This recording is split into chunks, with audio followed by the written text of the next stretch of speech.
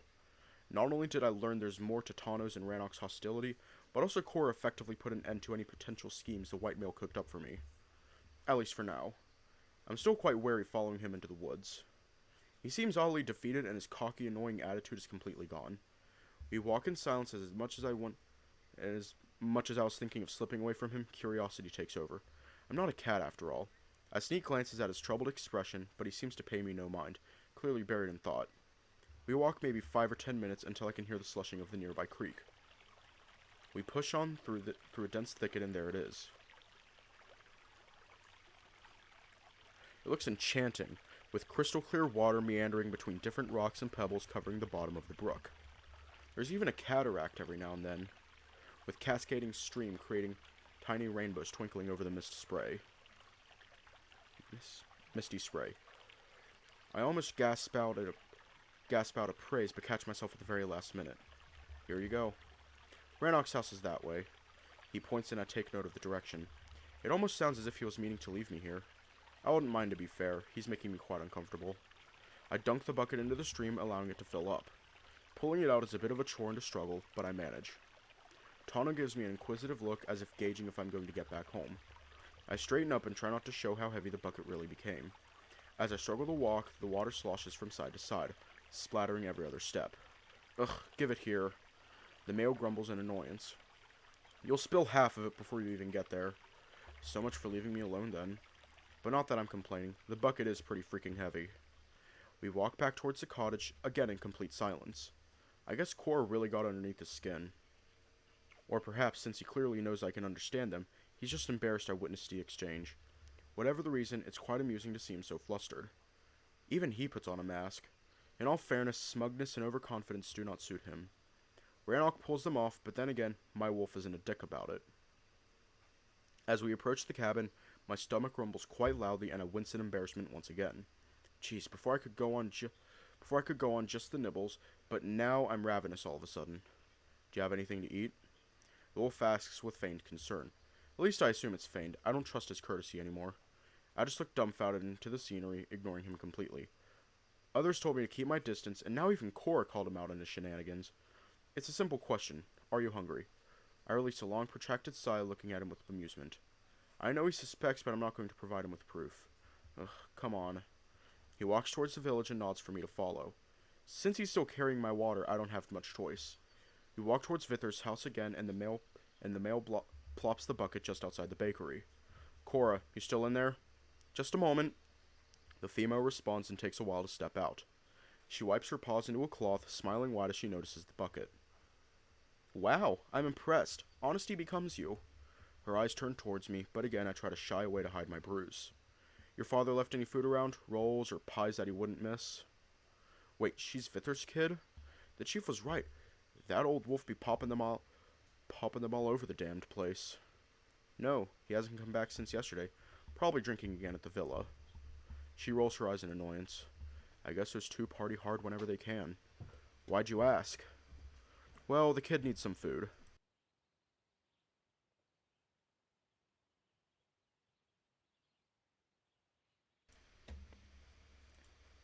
Oh my god, there's like a bug. Up top.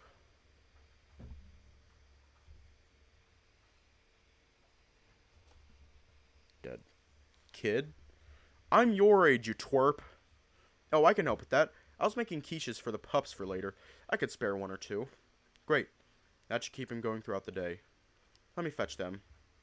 I give Tano a suspicious look, not really sure where this care comes from. He was obviously only paying attention to me at the feast because of Ranok, but Ranok's not here. What is your game? You want to butter me up before you shove me into a preheated oven? We wait in silence for the female to come back, but she doesn't take long. She rushes out towards me, smiling, and passes 2 decent-sized quiches with spring onion sprinkled on top. Here you go, love. A tart from a tart. I chuckle immediately, thinking I'll go to hell for that. I shouldn't call her names when she's being nothing but kind towards me. See, you're much better when you're back to your old self. Ranok would... Can we please stop talking about Ranok? The male finally snaps. Not everything is about him. Cora only sighs, shaking her head in amusement as she returns home. Males.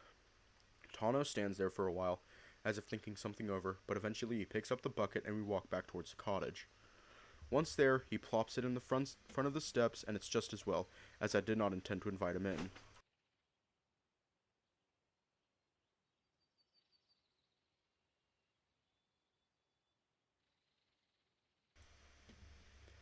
Ranok would definitely not be happy if I did. Well, have a good one. Oh, one more thing. He stops mid-turn, tapping his neck. Whatever caused this, there's more where that came from. I narrow my eyes as I'm not sure if it's meant to be as a threat or a warning. If he implies that Ranok did it, he's stark raving mad. But if he means Vol, then he should probably know. I bet the black male kicked his ass more than once. I stand there, fuming, and watching the coy wolf walk away. To my surprise, his tail sways from side to side, as if he suddenly regained his good humor. Is he fucking with me again? Ugh. I put the quiches onto the table and retrieve the bucket from outside. This time around, I decided to be more frugal with water. I use as little as possible to wash up while keeping the rest in the bucket. Because it's so warm, I don't need to fiddle with fire, so I simply sit back in the chair and enjoy the delightful quiche. It's very hearty and cheesy, with bits of ham and onion in between. Cora's got baking paws, taking after her father, that's for sure. She's also good-looking and well-mannered. Come to think of it, Dreher is quite handsome as well. Apples really do not fall far from the tree. Some people have it all.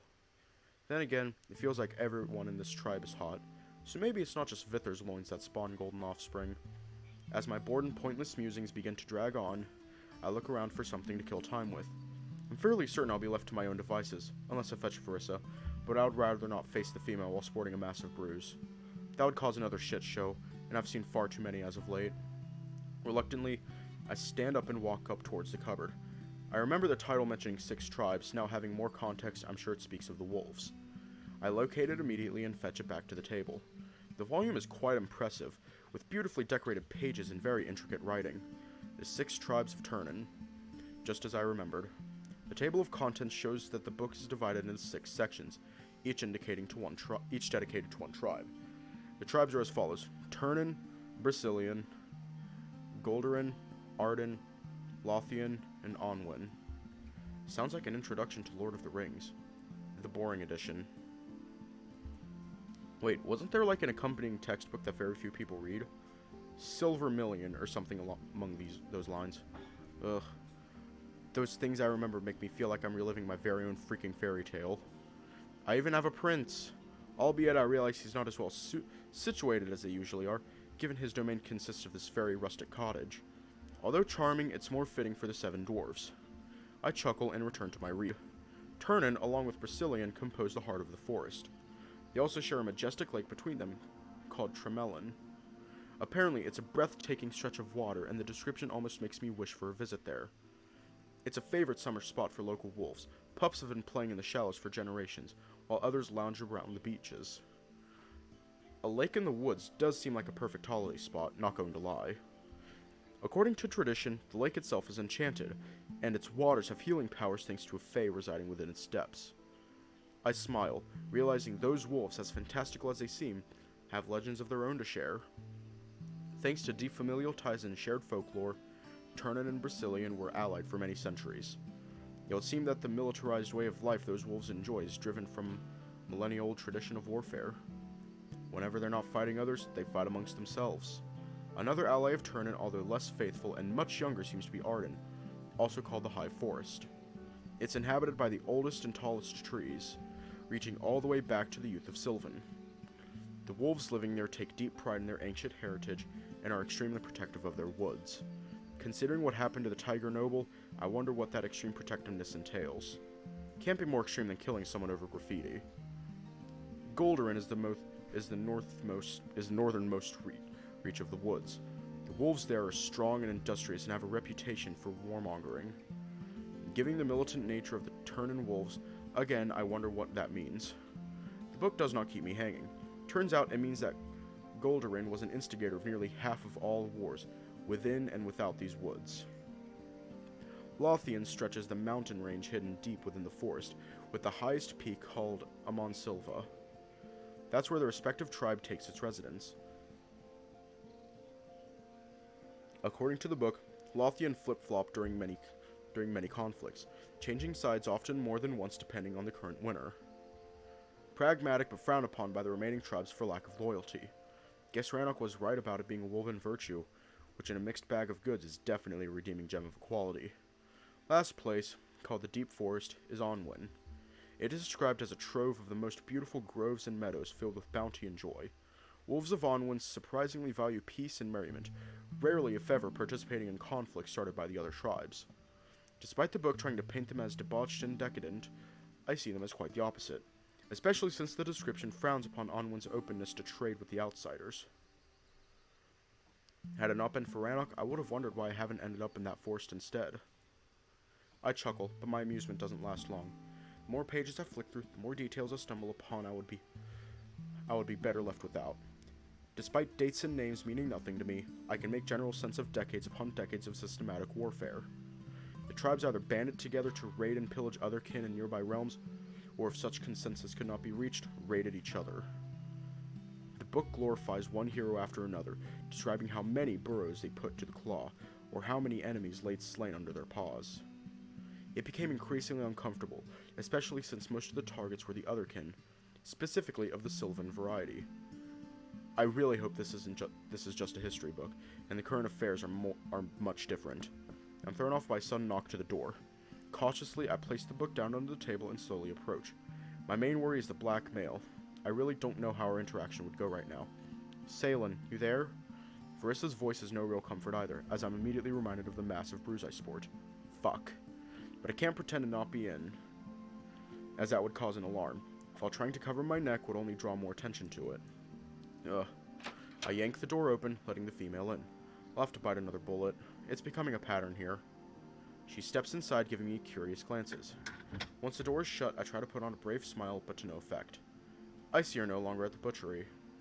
I wonder why that might be. She states knowingly, her piercing gaze causing me to wince. I dart my eyes to the side, rubbing my arm and unwittingly exposing the bruise. What's this? Bingo. She gently lifts up my chin to expose the neck. What happened? Her voice takes on a monotone, almost as if she expected this. She deserves to know. What he did yesterday was really crossing the line, but at the same time, it's not like I didn't push his buttons at either. I'm really torn. Which one?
one's going to say anything, then we'll have to settle this the right way.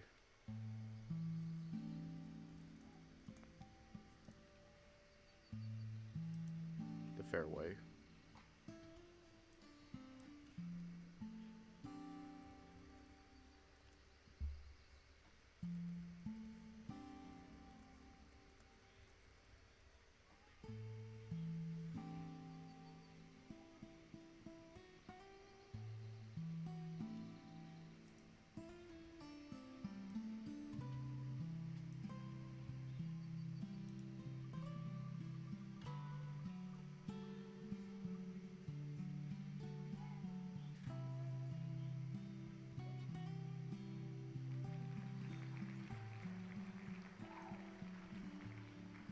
Okay. We're going to admit that Vol attacked us.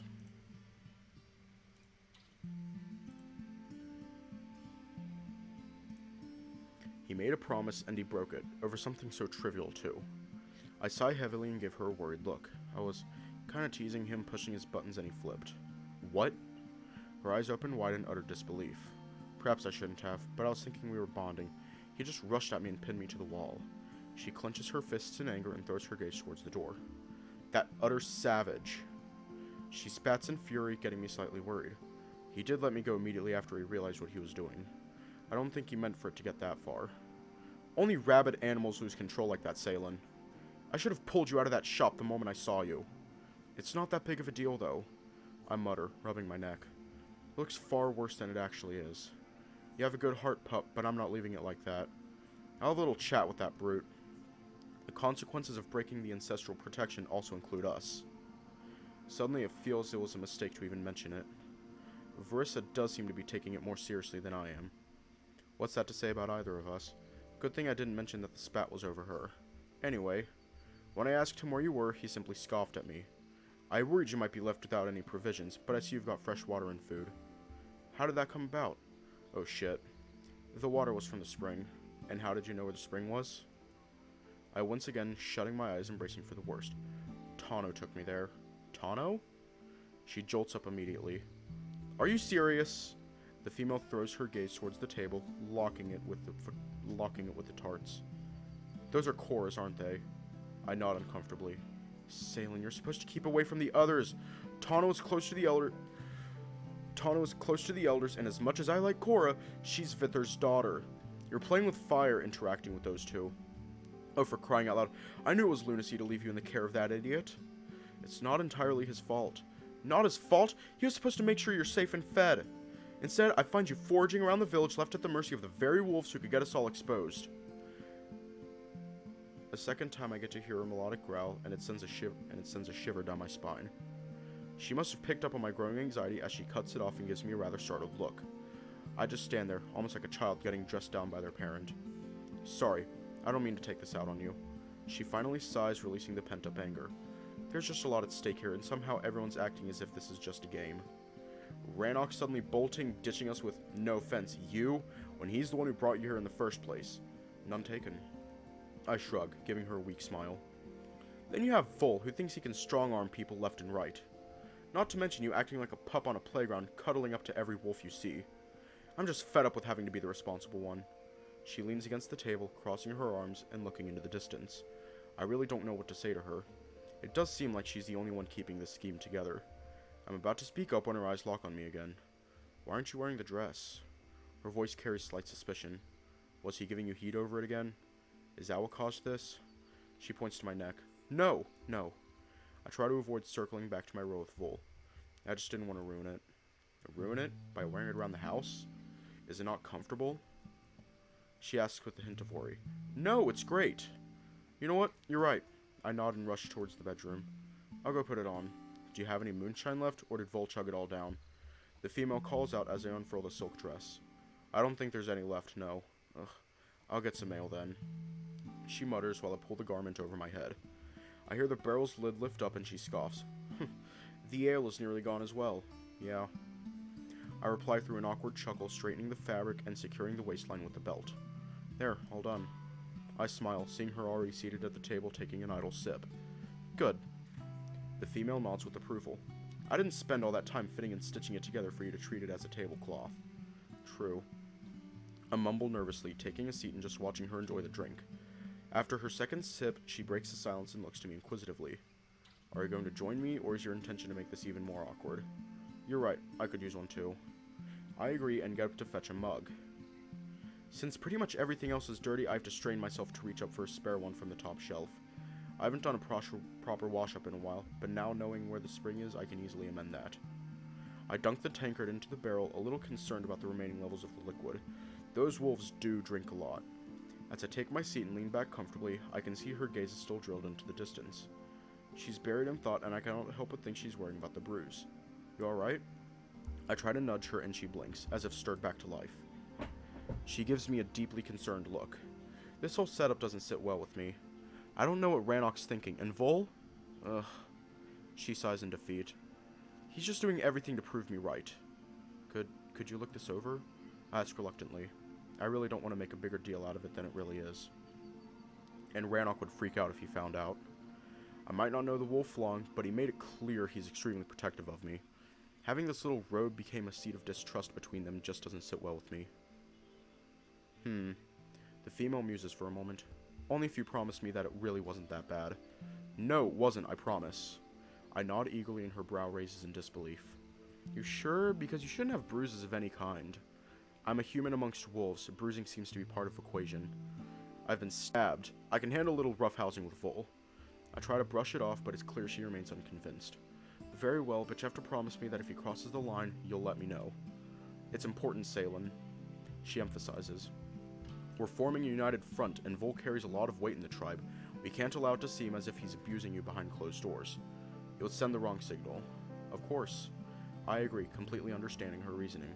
I honestly think it wasn't his intention to hurt me. I laugh it off. She just sits there, darting her gaze between her mug and me, eventually just giving me a weak smile. You're an unusual person, Salen. I don't think I've met someone so empathetic and forgiving as you. Then again, I was raised among the wolves. The female scoffs. What do I know? A great deal more than I do, that's for sure. I laugh, causing her to chuckle. However, her voice hushes as her eyes land on the yellow flower resting inside the cup. That's a nice touch. Oh! She nods, crooning softly. Do you know the significance of dandelions, their meaning? No, not really. I shake my head awkwardly, again feeling her knowing gaze on me. They're a flower of healing, but also hope. Between lovers, they're a promise of happiness and loyalty. She emphasizes, and I feel a blush slowly creeping onto my face. Thankfully, she does not linger on it. But above all, they're a flower of chance, a wish away, a reminder that our dreams can come true if we only reach for them. So much meaning in such a small, simple thing. The female pets the dandelion softly, a gentle smile stretching across her muzzle. I find small, simple things the most beautiful. Yo, what's going on? My tags disappeared. Over here. Oh well. I mutter, not knowing why I said it, and she snickers. Said one small, simple thing about another. Small I might be, but should you just call me simple as well? At least your collar is a bit more subtle. Collar? She's definitely hinting at something. I try to hide my red cheeks behind the tankard, slowly slurping the ale. Ranok was only trying to cheer me up. I brush it off. Even if she seems supportive, I'm not about to admit to anything. Besides, the flower is of my choice. I just found them uplifting on a gloomy day. He's been stealing my resolve with them ever since. Considerate, too. The female sighs, toying with the dandelion, and I cannot help but feel a bit bad. She's completely disheartened, and it becomes obvious she's hinting at the Black Wolf's shortcomings. Vol does seem to care about you a lot, you know. Oh yeah, I forgot to put that up. Hold up.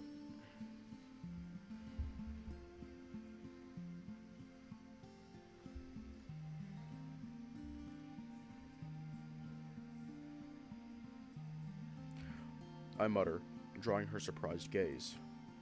At first, I think I might have crossed the line, but she's the one who started it. The female simply concedes in defeat. At times, it feels like he does, but then he proves the exact opposite. For the most part, Vol acts as if he never knew any of us at all. She deflects, trying her hardest not to look emotionally invested into the subject. It's not like she isn't right, though. Vol does seem to ignore many aspects of Ranok's personality. Perhaps he really doesn't know them. Ranok said that he has to keep his mask on at all times. Despite appearances of a close friendship, they all seem to be miles apart. And if that's how Verissa feels, I'm sorry about that. I decided to be as frank as possible. I can't imagine how hard it is to deal with unwanted advances for so many years. It's not like that. She shakes her head. Vol has his moments. There were times when he was actually a sweet wolf. Oh? I raise my brow, not in disbelief. I've actually experienced those moments myself, but out of curiosity to hear more about that hidden side of him. It was when he finally understood that our lives would not add up to a happy ever after. He stopped his obnoxious advances and became a really good friend. It's only recently that his stupid infantile infatuation of his re-emerged. Do you know what caused it? I ask, taking another sip. Yes. His designated mate died a year ago. I nearly choke on my drink. I can't even imagine what it feels like to learn that someone you were matched with since childhood suddenly died. I'm so sorry. I blurt out automatically, completely thrown off. He isn't. The female points out with a shrug, and my confusion only grows. I'd say he was rather pleased. It has made him free to pursue his own desires. So, here we are. I thought your mating was always planned. Yes, it is, but you can only plan the first one. She states as if it were obvious. After that point, both sides are adults, and although they're expected to continue to mate with others, that's entirely their own affair. So there's no backup? Why would there be? Verissa shrugs. I mean, yes, if a designated match dies as a pup, then you find a replacement, but Vol's mate died shortly before the coming of age. Setting up what pretty much is an adult wolf with another match is both impractical, but also impossible. How so? All wolves are spoken for since birth. There aren't any spares lying about. The female scoffs. Vol losing his mate so close to his coming of age meant that the elders could only sign defeat, as another wolf slipped through their fingers. He's free to do whatever he likes in that department. It seems a bit cold and uncaring of Vol to shake off a death of a potential mate so easily, but then again, I guess I was right all along. They're not too keen on their designated hookups. Especially if they have an eye for another. I guess the newfound freedom would be why his passions reignited. Oh, that's just the half of it. She waves her paw, sloshing her drink around the mug. I watch as she empties it, giving me a curious look once the silence protracts. Well? I inquire. What's the other half?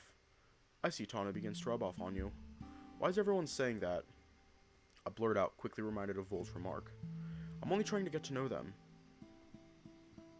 Perhaps because there's a grain of truth to it. I understand you pretty much have nothing better to do than gossip all day long, but I have work. Sorry, didn't mean to pry or make you uncomfortable. Uncomfortable? No, I'm not going to say I didn't enjoy the conversation, but we have more important matters to worry about. The female sighs, standing up. Unfortunately for you, now that you've been out with Vol, it doesn't look good that you're no longer working for him. Almost as if he dismissed you, which could also reflect poorly on Ranok. Shit, I haven't even thought about that. The whole ward-warden dynamic. Thankfully, I have some errands that you can assist me with.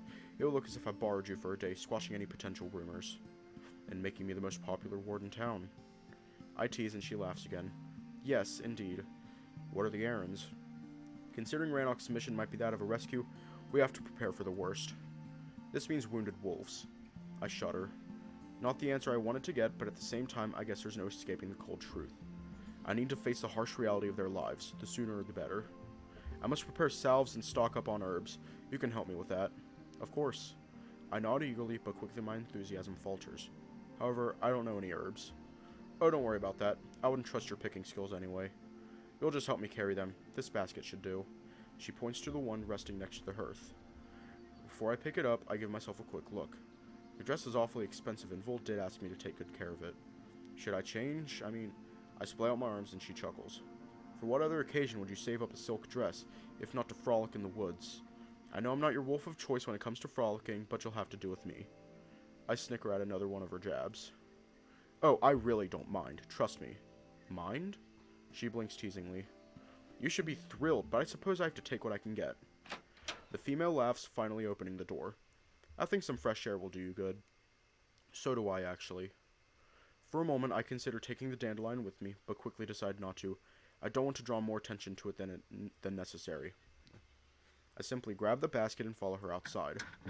I find myself staring curiously as she approaches the steps. Is she going to trip, or...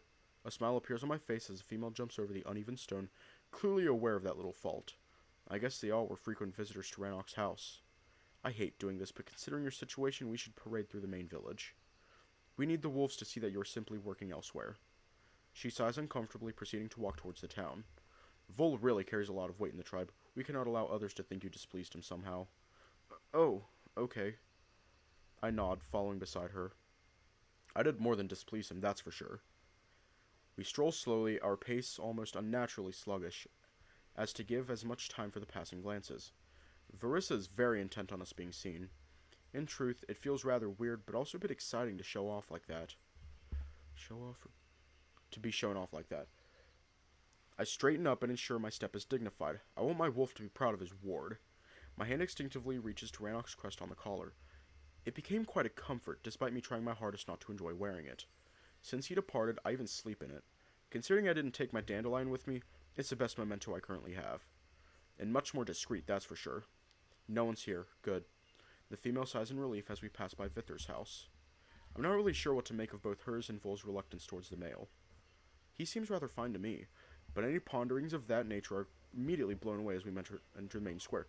To my dismay, we're headed straight for the butchery. I want to ask her what she's doing, but the female beats me to the point.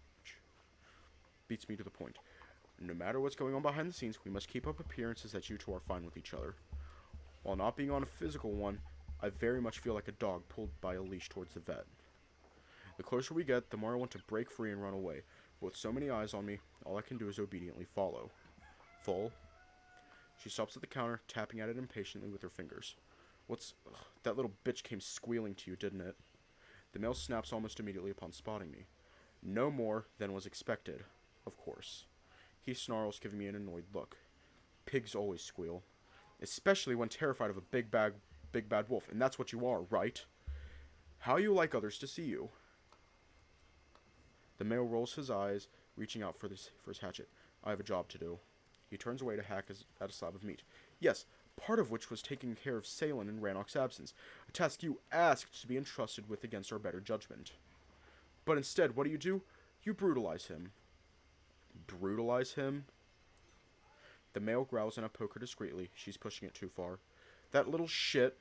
He stops himself from saying more, his chest raising up and down in anger. I look around uncomfortably, trying to figure out how to salvage this. I only said that he made me clean the guts yesterday. Hardly brutalizing, is it?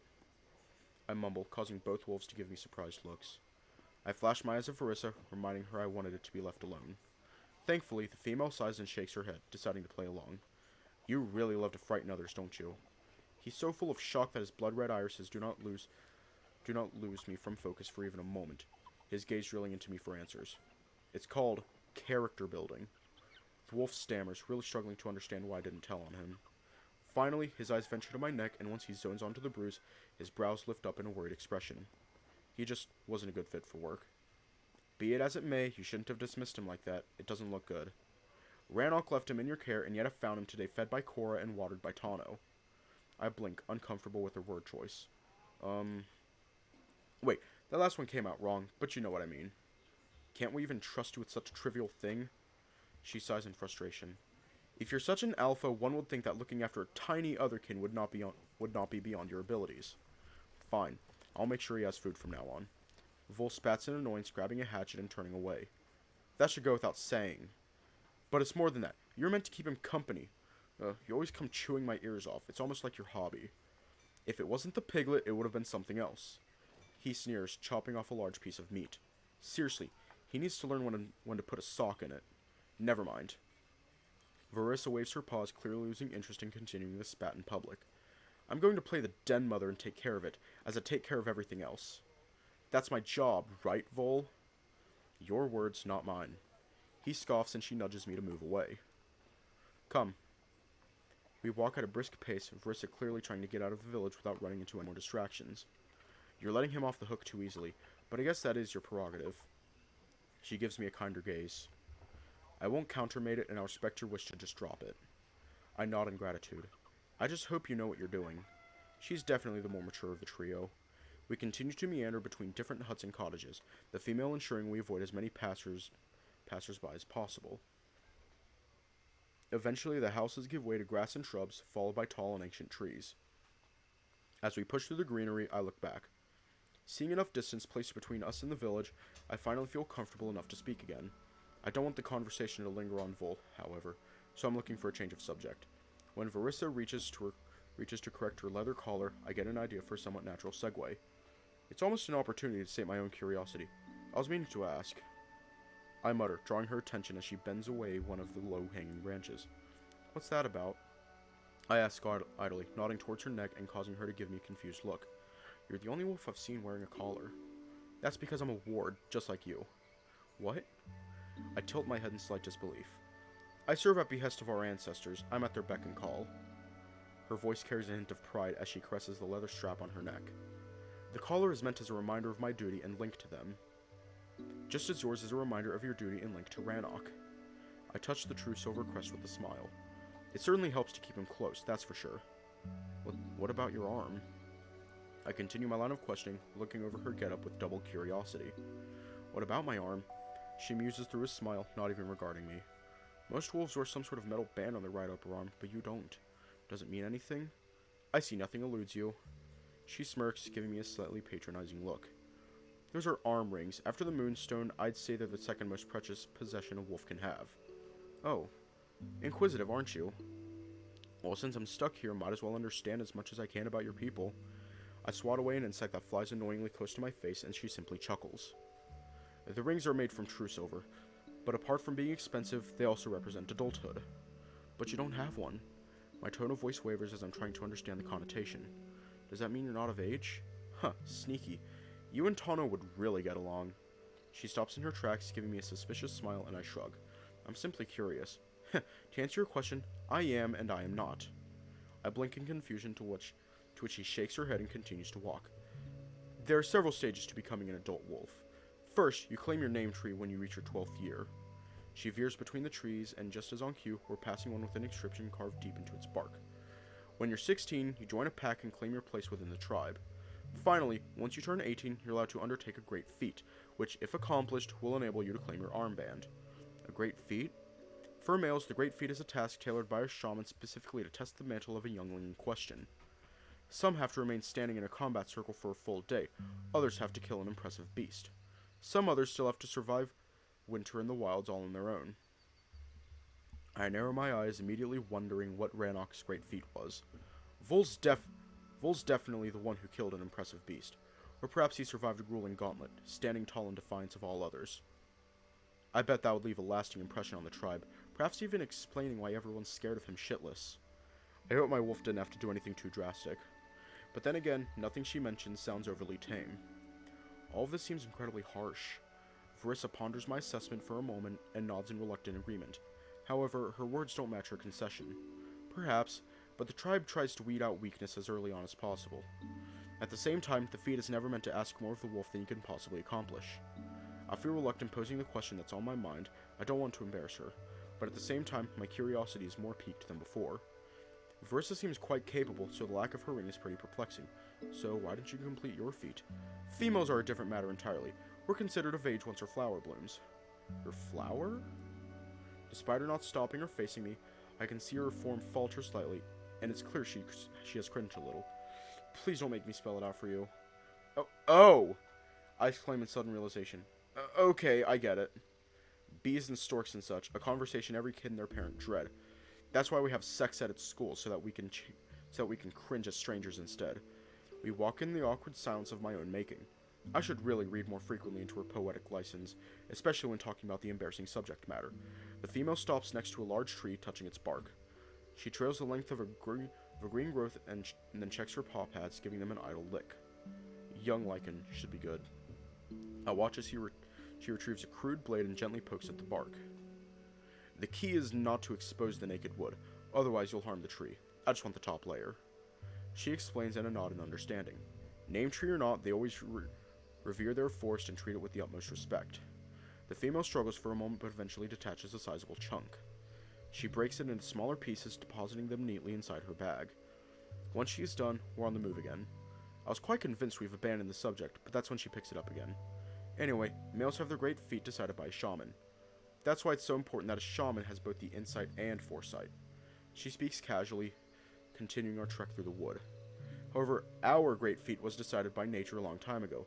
According to our customs, there is no greater feat of strength than to give birth. Only once a female has her first litter, she earns her arm ring. Simply put, unless you bear pups, you're not really considered an adult she-wolf. I frown uncomfortably. It almost sounds like a soccer mom club.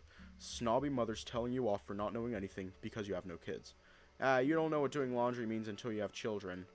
Gah, I hated those. That seems a bit unfair. I mumble, quite confused by this arrangement. I guess. She shrugs. Though by the way my mother spoke of it, giving birth does seem like the most horrifying and wonderful thing a female can go through. So I'm not that bothered by any perceived inequality. I concede through a nod, but then another thought hits me. Wait, but you're set up to mate since pups. Why don't you know... I can't believe I actually went there. I struggle to fully verbalize the question, but thankfully she gives me a knowing look, and I don't have to. Is your mate not of age? Or is he, like, in Vol's case? Oh, he's of age and alive, alright, but there were some complications. She states indifferently. We cannot mate until both sexes go through their coming-of-age ceremony. Actually, you didn't mention the coming-of-age part as becoming an adult wolf. Because it's not really. It's more of an affirmation. She holds off overreaching brush, waving at me to pass. When you complete your great feat, you only prove that your body reached adulthood. Coming of age is meant to test the spirit as well. Each wolf gets a summon on the eve of their 21st moon. They get cleansed, they meditate, and they receive spiritual guidance. So Ranok is 21, give or take. I mean, lunar calendar is a few days short. Again, just like the great feat, the instructions are specific to each wolf. Once undertaken, the coming of age connects us with our ancestors and signifies that we carry their favor. Only then do we become full-fledged members of the tribe. And only then can we mate. We need to be ready, body and soul. The female stops to inspect a group of conchs sprouting from an old elm. She carefully cuts one off and puts it into her bag. Despite flowering, I still had to wait until I finished my ceremony, but by then I became a shaman. And one of the better perks of becoming anointed by the spirits is that all earthly claims on you become null and void. So yes, my mate is of age, a bit displeased I'm sure, but of age. Wait, so why does Vol pursue you then? What do you mean? Isn't it obvious? No, not really. I thought you said being a shaman made you celibate. Oh, Moon, no. She chuckles. It just means I'm the one calling the shots now. I'll mate with whom and when I choose. And this is where we arrive at the other reason behind Vol's reignited infatuation. Shortly after he gained his freedom, that's when our shaman fell ill. And more importantly, his actual apprentice at the time was Andalt, not me. But the shaman had a vision, where the ancestors named me his successor, sidetracking years of training and tradition. The female takes a deep sigh, almost as if it wasn't a pleasant memory. With that one announcement, he has uprooted my entire life. But at the same time, he gave me freedom. Vol took it as destiny, clearing a path for us to be together. And you don't? I nearly scoff, confused to hear her say that with such irony. Just because we both got freed from our matches at the same time doesn't mean... Ugh, you wouldn't understand. The female waves her paw Fuck. My phone fell. The female waves her paw dismissively, but I just give her a stern look. I understand that you of all wolves should see how crazy of a coincidence that is. Fate or not, I'm not going to ignore who he is. Vol is unbearable. As a friend, I couldn't wish for a better wolf at my side, but as a soulmate? She snorts ironically. No. It almost seems like she does feel something towards the male. At least the exasperated disappointment suggests she's not entirely dismissive of him. Vol does make for a good companion, he just gets in his way too often to let any good faith to bloom. It's because he doesn't know how to show his feelings. I mutter, drawing her attention. I think he just believes he has to act tough and rough, because that's what's expected of males around here. Even Ranok has this weird attitude that a male has to be all that. If he cares so much about me, then he should know that's not what I expect of him. I need a friend, not a lover, and with him, it's always one or the other. What if he could be both? I propose a question, and she nearly chokes. She looks at me stunned for a moment, but then lets out a mocking laugh. Ha! That would be the day. I try to nod in agreement, despite the irony in her voice. I appreciate you speaking of him kindly, especially considering the badge of his esteem you bear on your neck. One cannot keep explaining away certain behaviors. At some point, it just becomes wishful thinking. Or worse yet, enabling. She lets a frown to take over her expression. It lingers and I feel slightly worried that I might have upset her, but she quickly banishes the gloom. Anyway, I am still quite young and have more pressing matters to attend to. I want pups eventually, but I'm in no rush when it comes to romance. I nod with a smile and we continue our walk. She rummages through different shrubs, clearly looking for specific things. Sometimes there are berries, sometimes leaves, or simply just bare stalks. The silence protracts and I keep mulling over our little conversation. Since I don't feel like pushing further into Vol's territory, I decide to entertain my plain curiosity. This got me thinking, if the only way for a female to get an armband is to bear pups, what if she turns out barren? Well, I guess you answered your own questions. Question, no pups, no arm ring. Versa shrugs. And what if the male's the problem? That's hardly ever an issue, because we mate with multiple partners. A barren male will leave a trail of dissatisfied females. Damn, an answer for everything. I cannot help but feel like their sex life has been deprived of a deeper meaning. It seems so systematic, like a process to go through and get your parking validated. It's also why a male's first mating is usually quite intense. She throws in randomly, her tail giving an idle flicker, almost as if she meant to tease me, and I take the bait. What do you mean? I blurt out, trying to stop a blush from creeping onto my face. Well, there's a lot of pressure to make sure that one gets it right the first time. From the gossip, I understand the first-timers are very much in demand. The female chuckles as she inspects a bloom she had found between the roots of a large tree. They keep going at it throughout the day and night, often even creeping into the second evening, all to ensure the deed is done. How's that a good thing? I mumble, not able to imagine a 24-hour sex marathon. Apparently, we females are hard to satisfy, so a male that is a long runner is very much a good thing indeed. And just like that, I feel extremely flushed. But in all honesty, it does sound quite enticing. Ranok's naked image pops into my mind, and all I can think about is him claiming me for hours on end. After all, as Vol said himself, Ranok has stamina. Shit. She notices a shift in my heart rate and laughs. I knew you'd find the subject interesting. I look away as she kneels next to another shrub, picking through some leaves and cutting away certain branches. I mean, it's human nature, right? She blinks. I'd say just nature, but I know what you mean. I try to rein in my runaway train of thought and bring myself back to the conversation with my dignity intact. It sounds as if the length of the mating is born more of desperation than passion. It's a mixture of both. Verissa concedes, still rummaging through the shrubbery. I mean, the males are 21 before they get to wet their wicks. There's a lot of pent-up energy there. Surely you've noticed. I'm not sure what you mean. I nearly yelp out, surprised she keeps pushing my buttons, and the female laughs, standing up. Oh, I'm sure you're what... I'm sure you're sure what I mean. Oh my God. She croons seductively, lifting my chin with her paw. Ranok getting excited at the slightest of touch. Vol going mental over anything that has to do with me. They're all on edge. Oh, yeah. I mumble. I get it now. She teases one last time, finally continuing our walk through the woods. But yes, I suppose there is a bit of desperation as well. I mean, no male wants to walk out of his first mating without fathering pups. That sort of mishap leads to unfortunate rumors which are awfully hard to wash off. Even if he eventually sires a pup? I ask, slowly managing to lower my own excitement. The more clinical this conversation becomes, the better. Well, supposedly a male failed with 2 females and suddenly succeeds with a 3rd? She poses her own question. Less kind among the tribe might question if it was actually he who finally accomplished the task. That sort of thing stays with the male for the rest of his life. Verissa admits uncomfortably, kneeling next to a small clump of mushrooms. So, all in all, we females don't have the bad end of the stick. There is no doubt if the pup is ours. She plucks few of them, giving them an idle sniff. All this sounds so incredibly wrong. She ponders, standing up and giving me a telling look. I'm not trying to be judgy, I protest, lifting my hands up. I'm just trying to understand your culture. From what you say, it's just a self-perpetuating system that is driven by fear and paranoia. In fact, it prevents you from considering your true feelings and attachments because your reputation is at stake. Well, when you put it that way, I suppose you're right. She shrugs, turning away and approaching another bush. How else would you put it? I ask as she looks between the leaves, picking out oval red berries.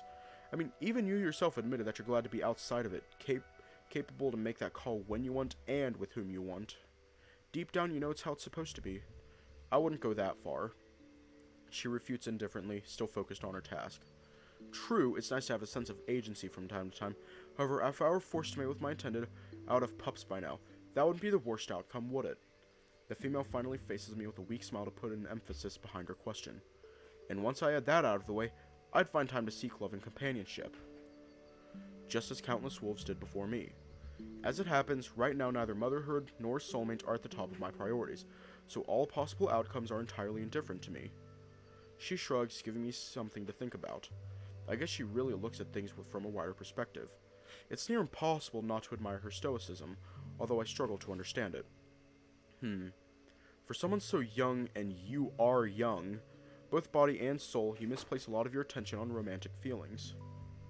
Varissa reiterates, looking deep into my eyes. You're without memories, away from home amongst creatures, and you see for everything. But what they truly are, your enemies. Your life is on the line, Salin. I swallow heavily, as her voice takes on a rather serious tone. I'd suggest you rid yourself of all childish notions for the nearest future. It will help us all a great deal. She laughs me off and proceeds to walk deeper into the forest. Despite feeling foolish, I try not to show it and walk briskly next to her. The woods become denser and darker as the thick canopy above us acts like a blanket. Varissa is clearly on the lookout for some herbs, task in which I have little to contribute. The protracting silence begins to grate me, and I consider her last words carefully. Instead of focusing on triviality, I need to think more about our current predicament.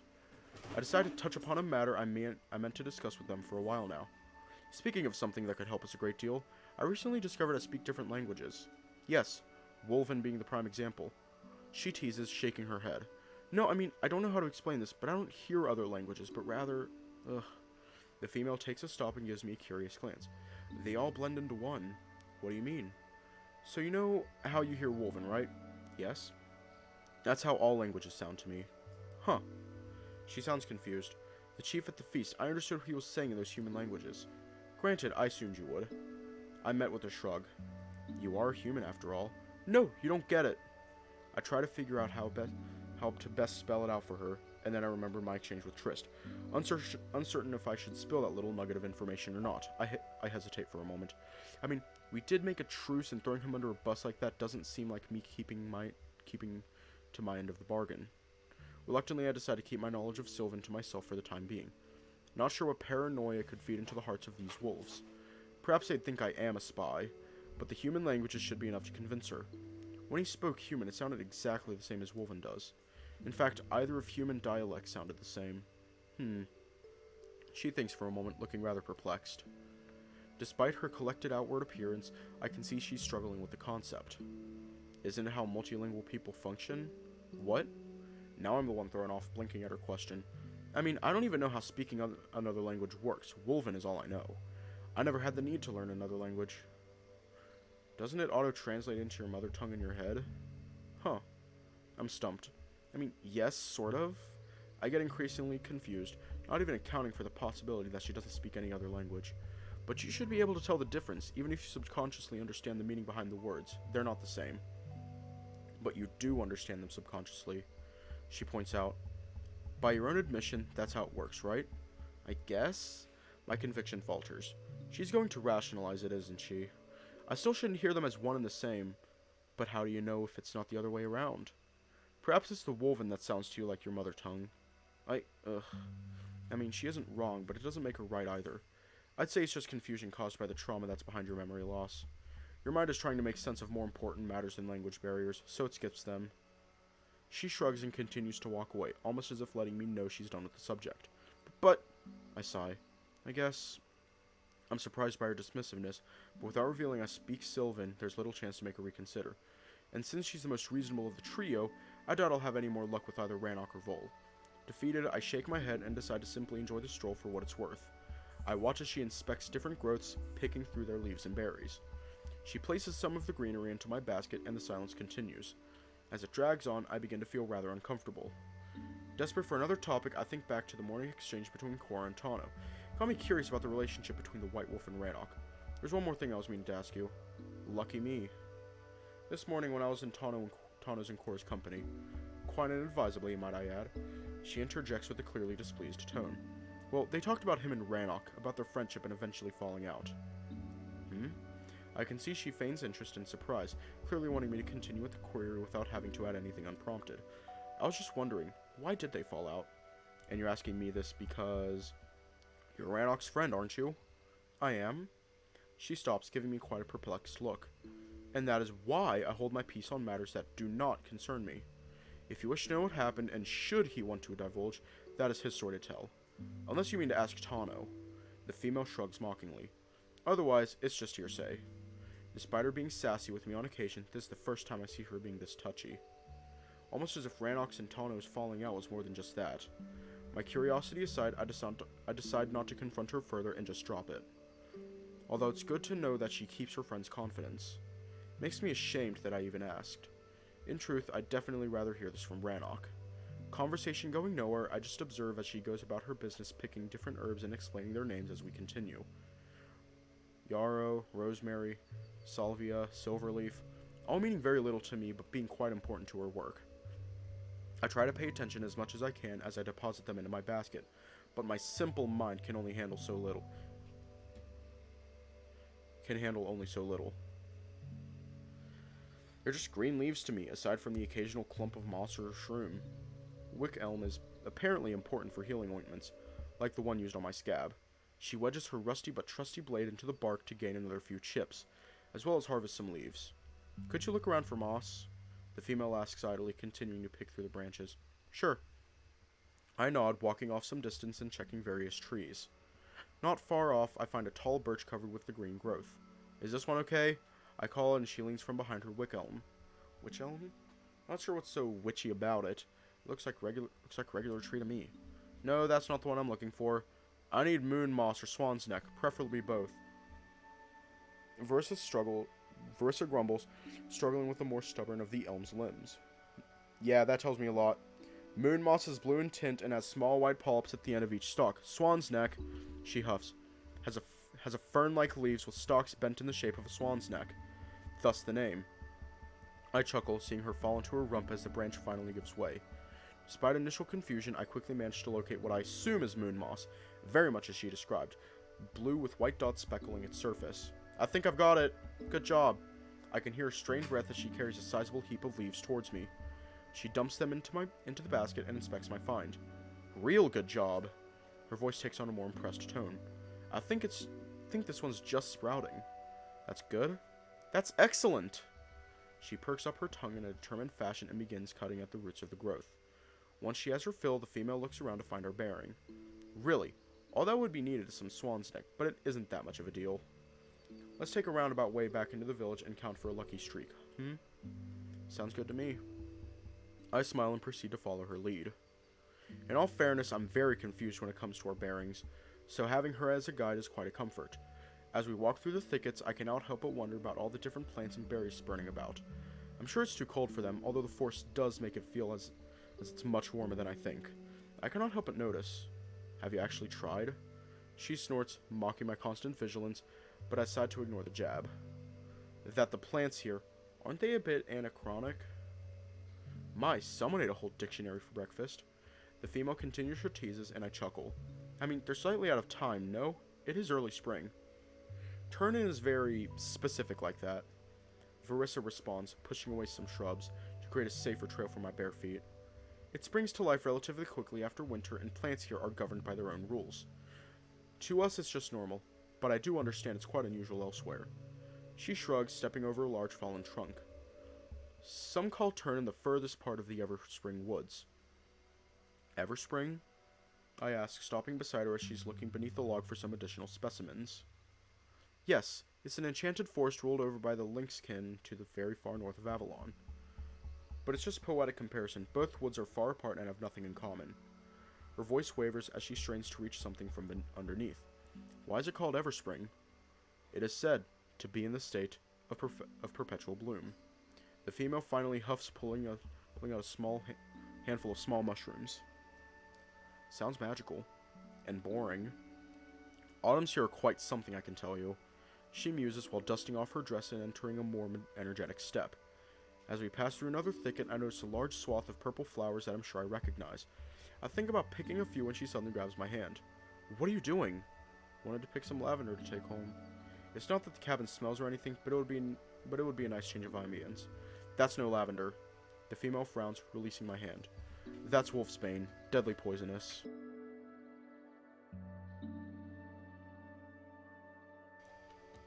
We're back. What? I jump away almost as if I were to be bitten by a viper. Don't worry, simply touching it won't cause you much harm, but you better not mess around with it. Damn, it looks so pretty. Could have sworn it looks like lavender. Easy mistake to make, perhaps? She concedes. But a serious one nonetheless. A bundle of lavender will ease you to sleep. A bundle of wolfsbane will send you to the great beyond. Yeah, no thanks. I mumble awkwardly, rubbing my arm. I should definitely stay away from picking herbs anytime soon. That's wild lavender. She points in a different direction to a bunch of green stalks in the distance, but those are barren. Verissa quickly picks up on my confusion. It's not the season for it. Lavender is a late summer bloom. Huh. Yeah, you better not mess with our flora unsupervised. She laughs me off and invites to walk beside her. We continue meandering through the thickets, but despite our detour, we don't stumble upon Swan's Neck. I make extra sure to inspect every moss patch we find, regardless of her protests and resignation. I want to be useful for something.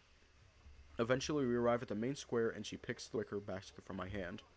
I better head back and get those sorted. I'll check on you in the evening, before the feast if that's alright. Sure. I won't be able to stay long though, so don't get your expectations high. I won't. I chuckle and brush her off. Maybe my heart does sink a little that I'll have to spend the rest of the day alone, but I won't let her know it. She has a lot on her mind, and if any of this harvest is meant to create some sort of panacea for the wounded, if there will be any wounded, then I'd rather have her at it as soon as possible. Head straight for the cottage and don't stop for anything. We really don't need to draw any more attention, and you have a tendency to do just that. I nod and simply rush off, my silk dress swooshing in the wind. There's no reason for me to run, but I really want to get out of the sight, especially since more and more gazes land on me. As I pass different wolves, they express their unhappiness with me being out and about. Where's the fire? Calls one I nearly bumped into. Ugh, can't believe he left it unattended. Now the monkey's running wild. Another jab from a complete stranger, but I don't mind. Out of 6 alphas in this tribe, I have confidence of 3 and curiosity of the 4th. I'd say I'm doing pretty fine, thank you very much. It doesn't take long to reach the house, and I jump over the steps. We're going to leave off here tonight.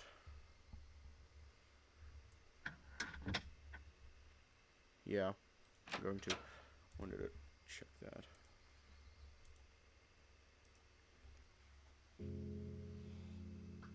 My back.